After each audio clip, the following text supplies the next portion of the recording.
How to track your orders on Temu. First of all, launch the Temu application in a mobile device and make sure that you're logged in with your account. After you're logged in, now tap on U icon from the menu bar at the bottom of this interface. Now tap on your orders. Now under your orders page, you will be able to find all your orders.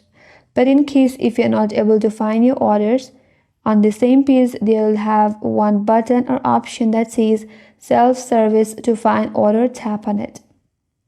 Here, to find your order, you have to enter your phone number. So type in your phone number and then tap in find order button.